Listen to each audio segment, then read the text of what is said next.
hope you're all well. Today I'm here to chat with you about my most disappointing books and the books that I have DNF'd this year.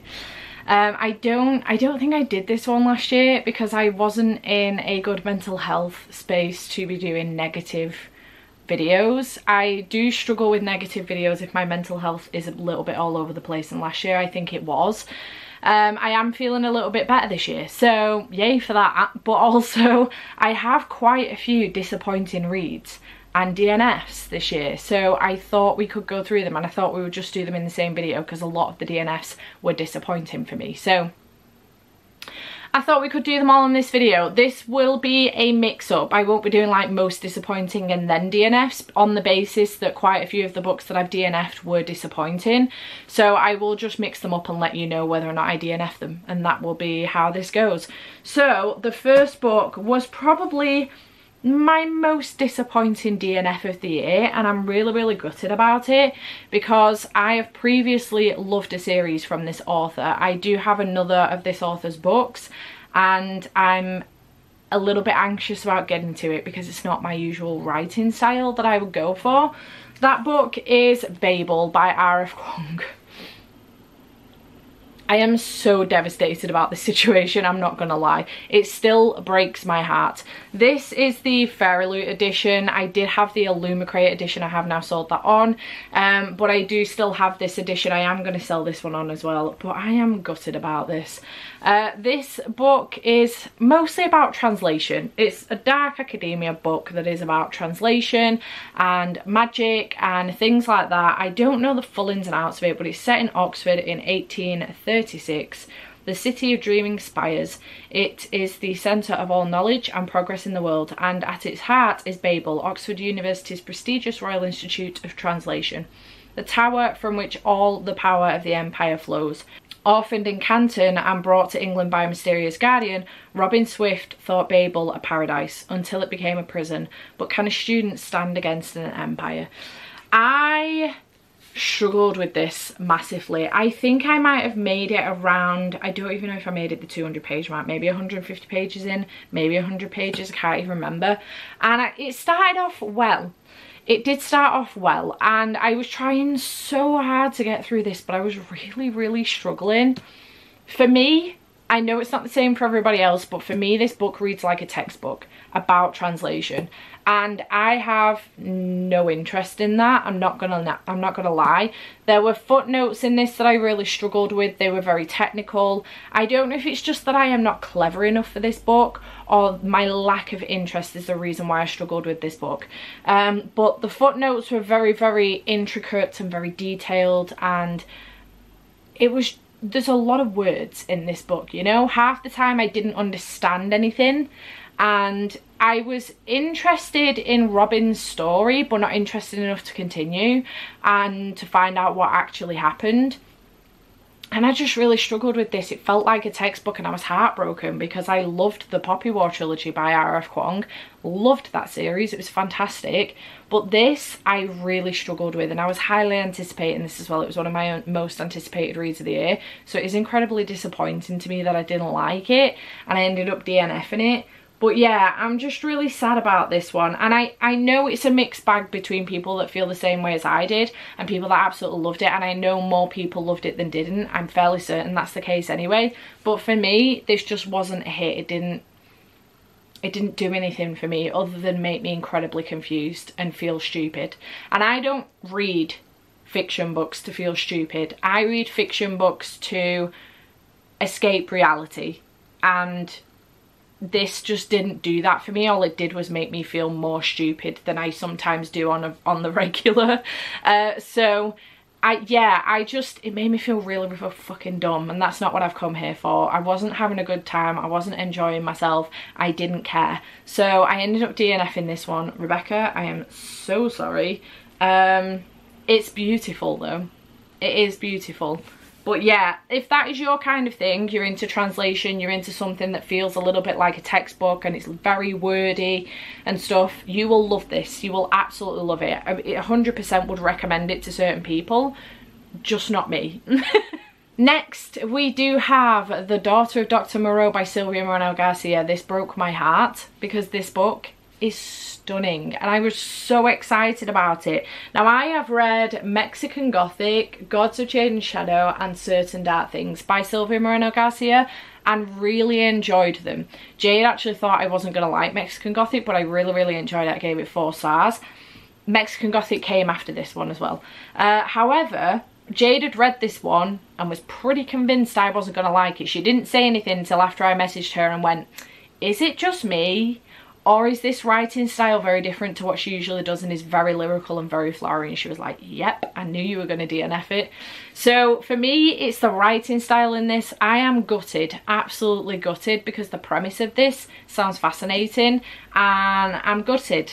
It is basically a reimagining of the island of Dr. Maro set against the backdrop of 19th century Mexico. I think the other problem for me as well was that we weren't getting a lot of time with the monsters. We were just following our main character, who was called Carlotta, who is the daughter of Dr. Maro, obviously, and we were following her, finding out this information about her father and just kind of following her around the island and stuff. We didn't get a lot of interaction up until the point that I DNF'd it anyway. Didn't get a lot of interaction with what exactly was going on there.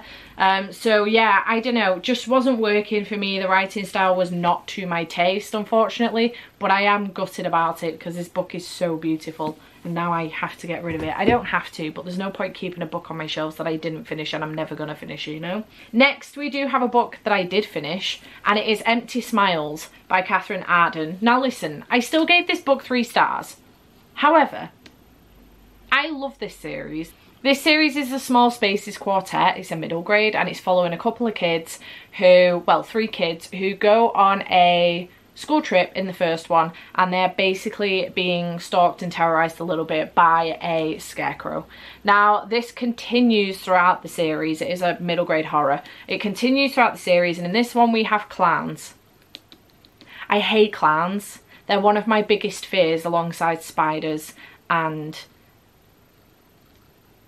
the sea a little bit, I'm not gonna lie, but I really freaking hate clowns, and it makes me so mad that there is a clown on the cover, so vividly on the cover of this cover as well. However, it's not because of the clowns. In fact, the clowns did a fantastic job in this book, because there is a scene in this book where the families are inside the house and they're being terrorized, absolutely terrorized by clowns outside the house trying to get in, and it is fucking frightening. I shit my pants. I nearly put the book down and stopped at that point because I was fucking terrified. Couldn't think of anything worse than being trapped inside my house and having several clowns outside it trying to get in.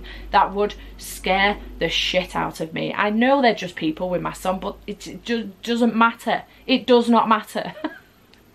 So it did a great job with that.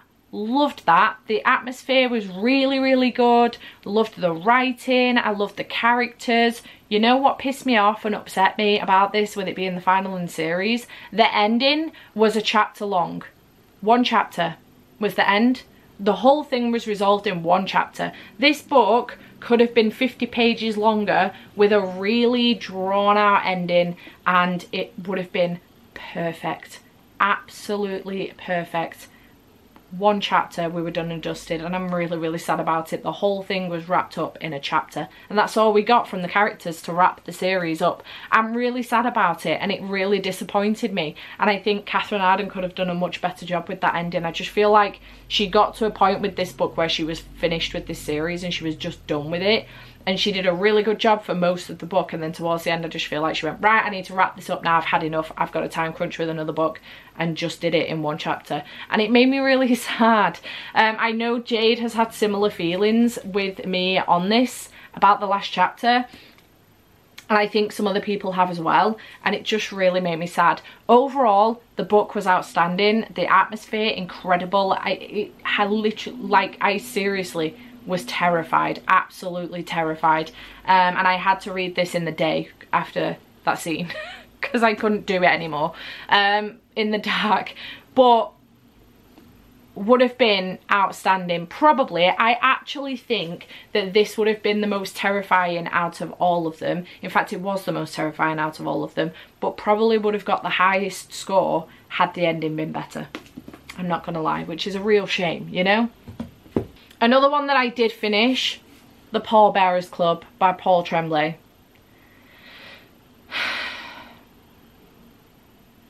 I did not like this. I gave it 2 stars. Or did it get 1.5? I can't remember. It was very low.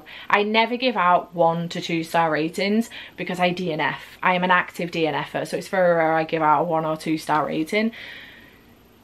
Oh, this made no sense. It made no sense. I didn't understand what was going on. It was like gibberish on paper. The concept, outstanding. Execution, not good.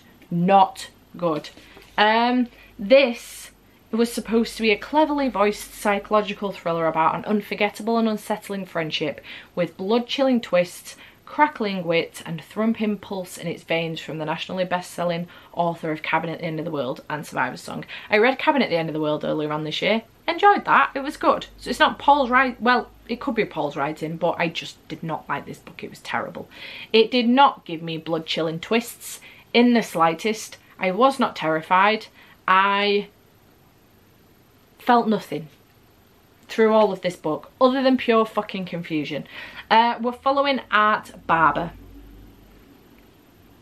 and his new friend, and the Paulbearers Club is supposed to be Art Barber's memoir, and every now and then we will get interruptions from his new friend written in red pen. We will even get like pages and pages of writing from her as well about exactly what happened in this situation. So Art Barber will give us their account and then the new friend will give us their account. I didn't get it. I didn't understand what was going on. They become they basically start volunteering their time at the funeral home to become pallbearers for people that have nobody at the funeral, and they call it the Paulbearers Club.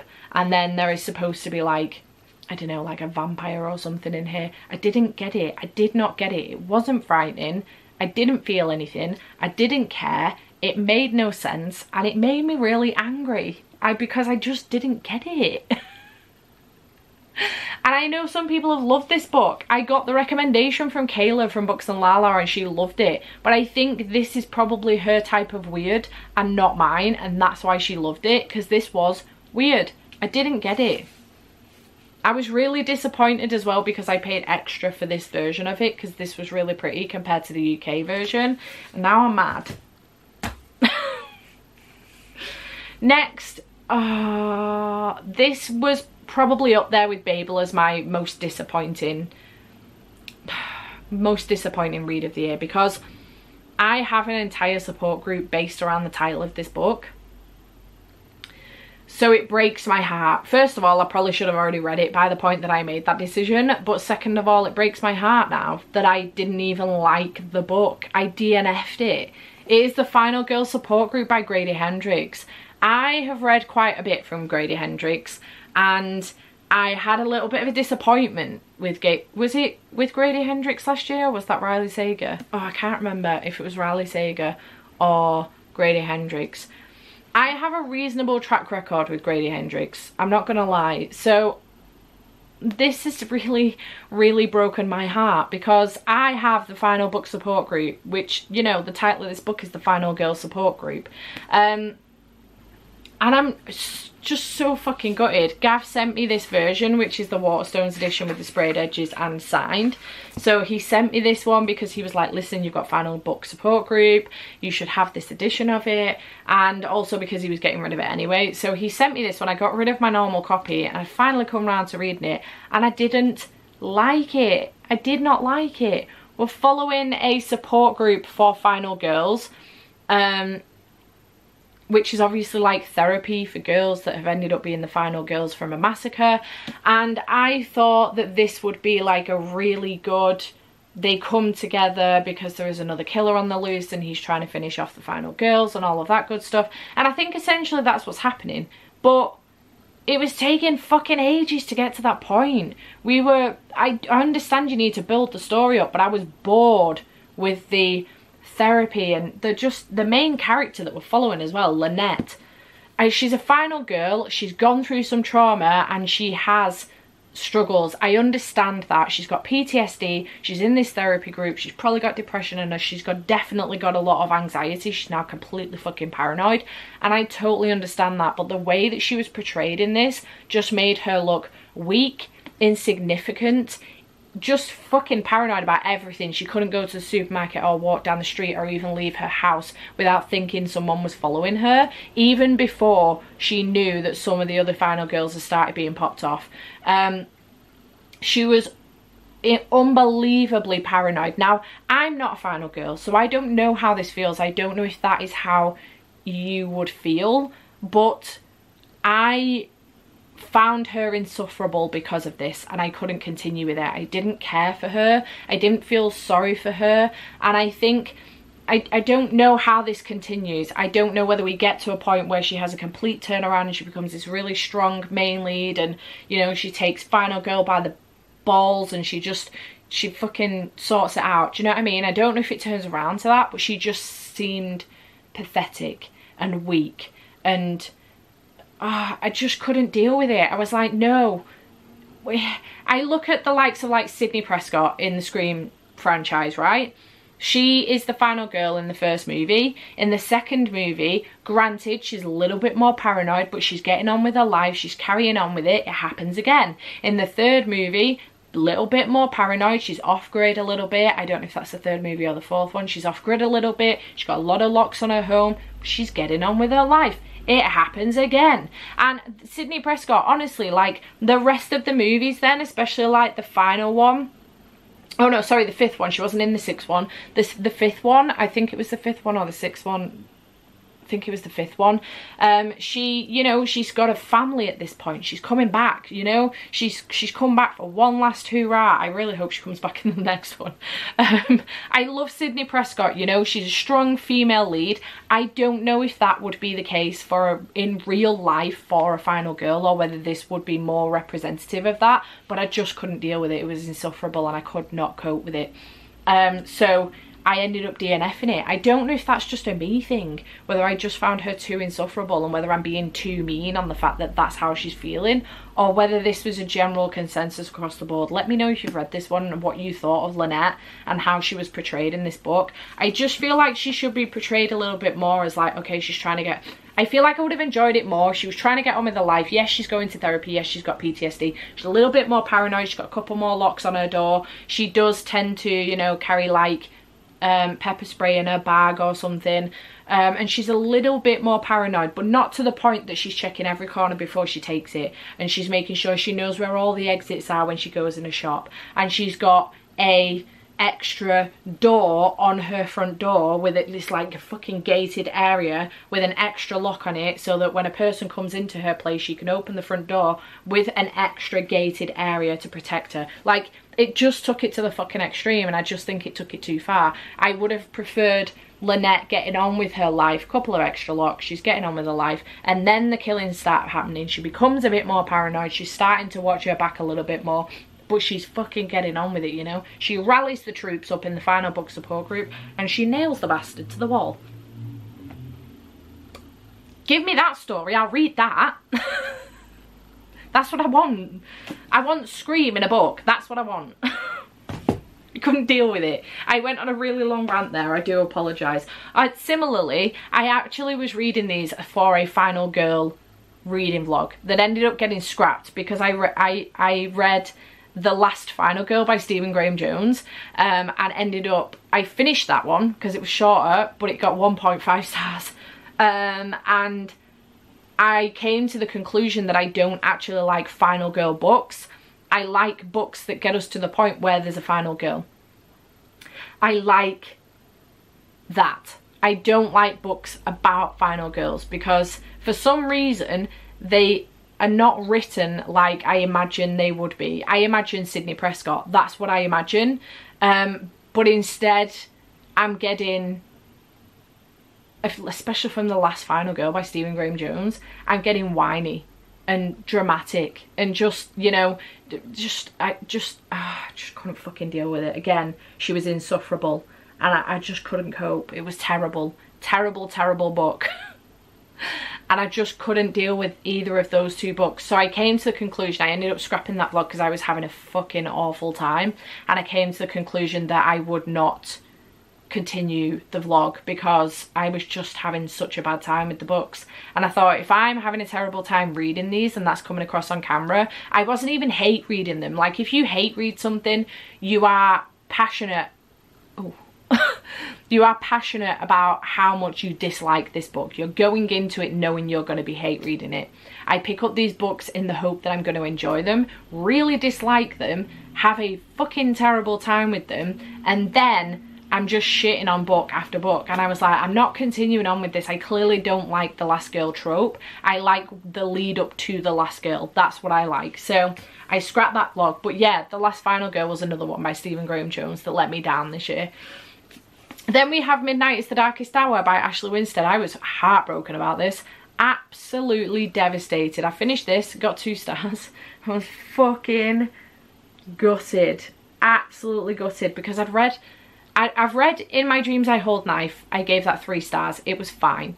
I read The Last Housewife. It got 5 stars. I loved that book. It was so good. So then I was highly anticipating this. 2 stars. I wonder if Ashley Winstead can go 5 for 5 and end up with a 1 and a 4 as well. Please don't do that to me, Ashley. Release more of The Last Housewife.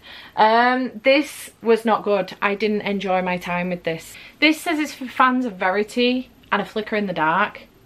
And I do not see the relationship there. I don't get it. The comparison, sorry, not relationship. I don't see the comparison. I don't get why it's compared with for fans of Verity and A Flicker in the Dark, because I read A Flicker in the Dark not long before I started picking this one up, and really enjoyed that. Gave it 4 stars. I loved Verity. I gave that 5 stars. Don't, TikTok girlies, do not come for me. I read that book fucking ages ago. It was a masterpiece. Fucking traumatizing, but a masterpiece. It was very, very clever. In this one we're following Ruth. Her dad is a pastor or something. He rains fire and brimstone warnings from the pulpit of the Holy Fire Baptist, and she ends up coming across this guy. There's like a low man, a vampiric figure that is rumoured in town. People are dying and going missing, and then she comes across this guy as well, that she ends up having a very long friendship with. He comes in and out of town, having a very long friendship with, but also a little bit of a relationship with as well. Something happens at the beginning of this book with them two that then is kind of held over their heads for a really long time throughout the book years. We kind of follow them in past and present over the course of I can't remember how many years. But we, I didn't enjoy it. The religion came into this a lot heavier than I anticipated it would do.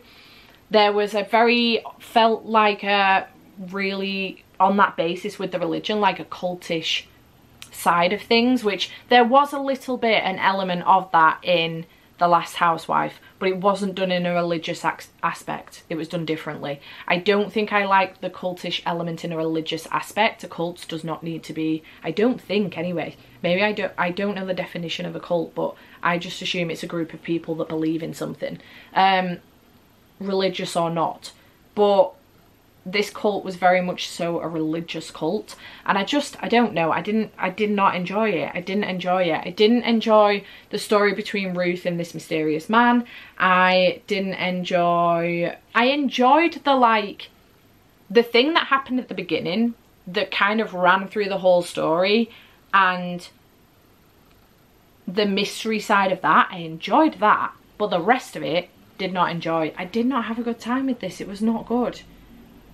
I was bored to death. I didn't enjoy it, didn't have a good time, and now I am not as much anticipating whatever Ashley Winstead comes out next with.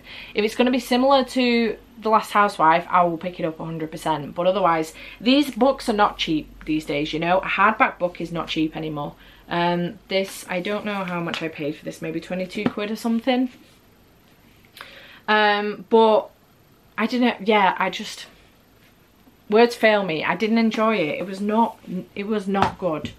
This book, I had the biggest fucking rant with this book when I DNF'd it.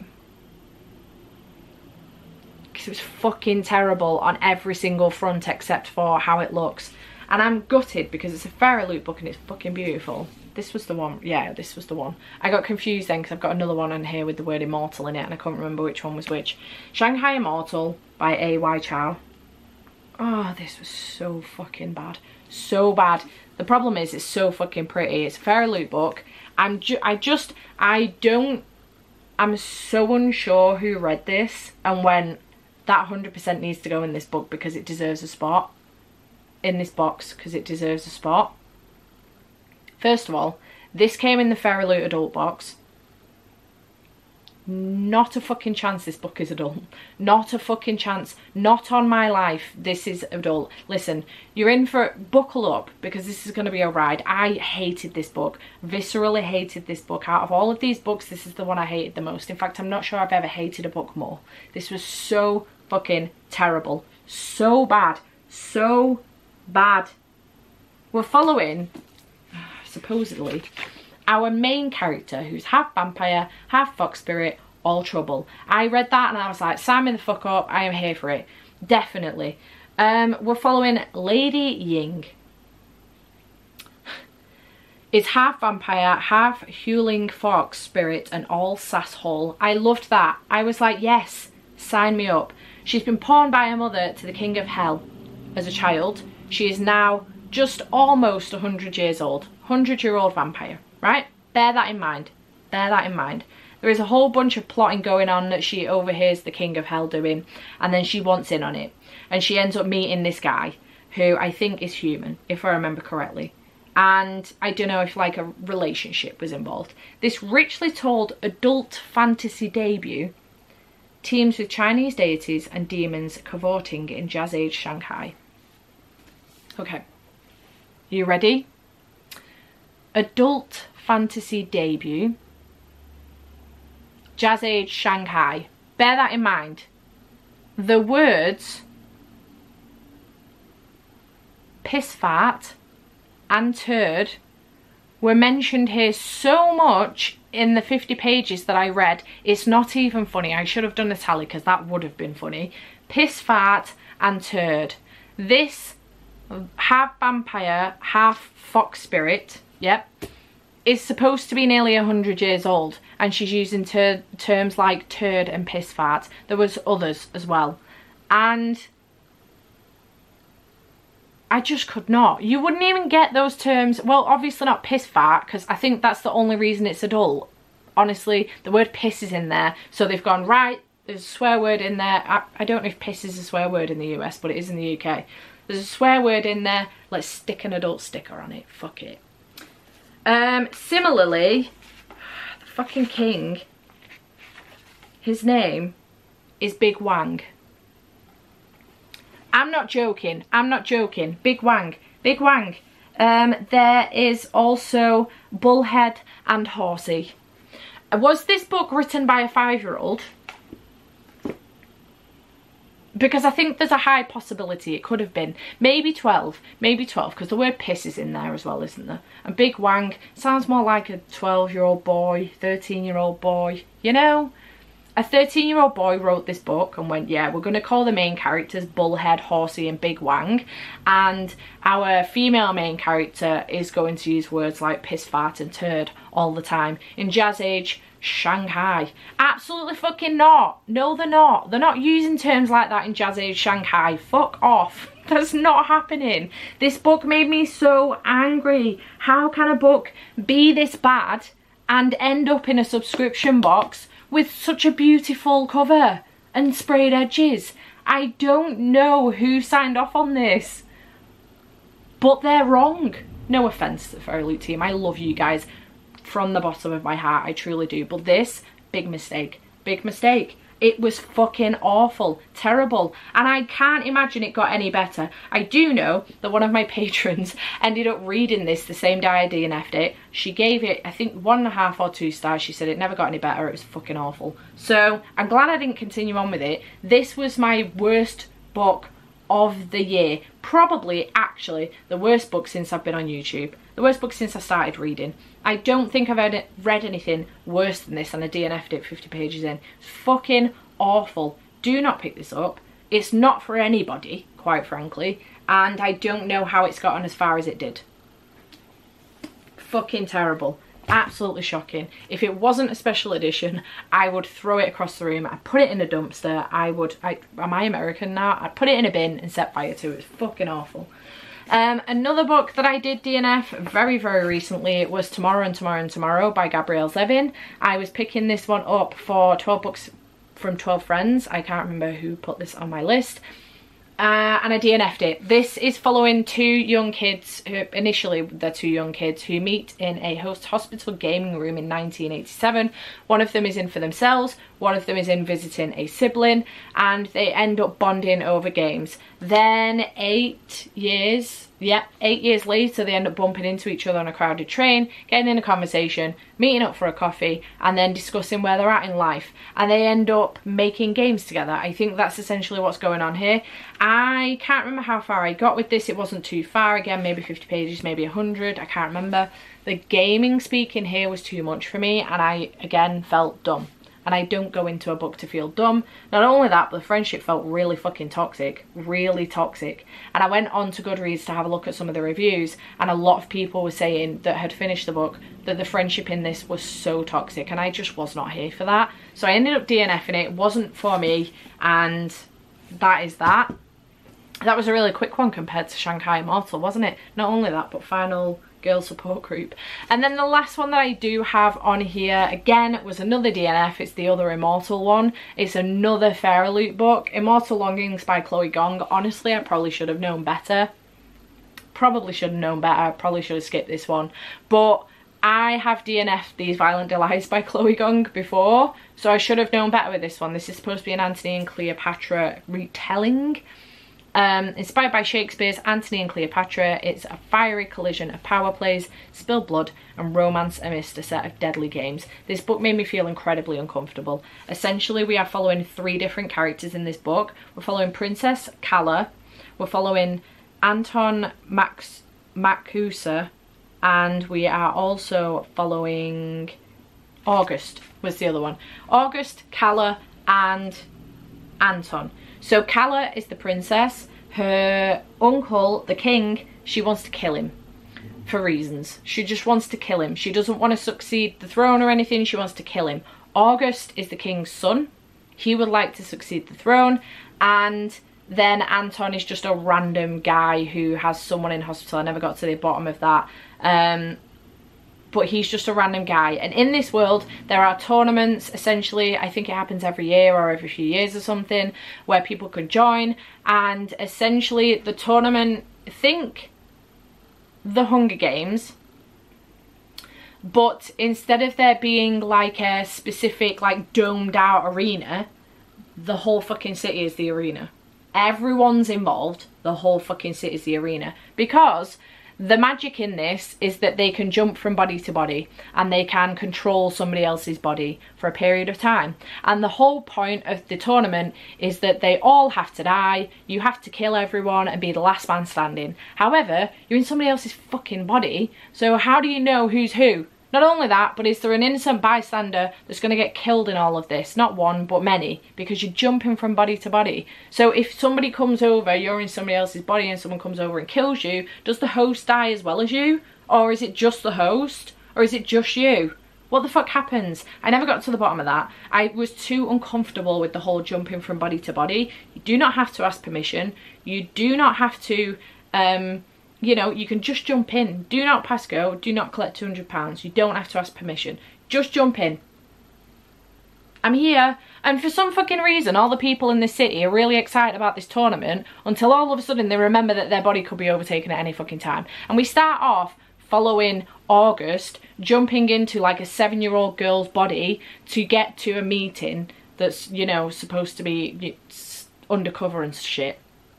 And from that moment, I felt really uncomfortable because when she comes back to herself, because he then jumps into the bodyguard, when she comes back to herself, she's no idea where she is. She doesn't know how she got there. She's no parents with her. She's 7 years old in the middle of this fucking city and she's on her own now and she doesn't remember what happened for the last 20 minutes.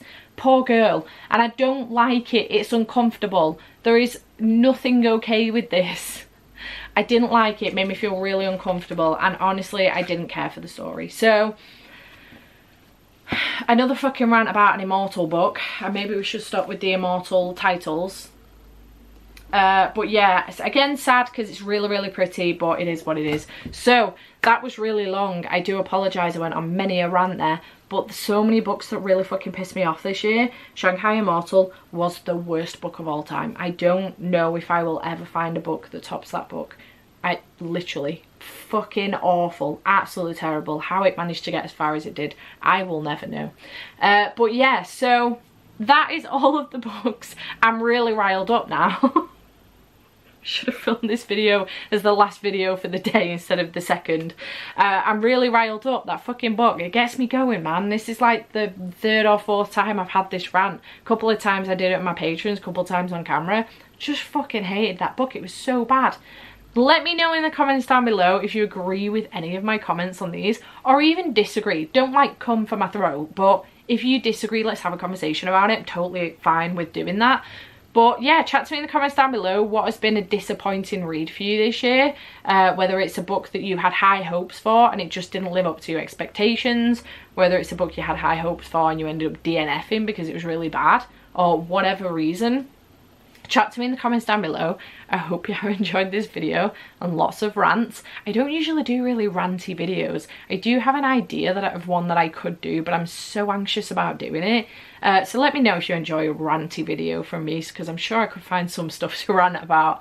But yeah, I hope you have enjoyed this video, and tomorrow you can look forward to the best of the rest books of 2023 from me, which is basically just a whole bunch of 5 stars reads for me from this year. So I hope you enjoy, and I shall see you in whatever comes next. Bye for now.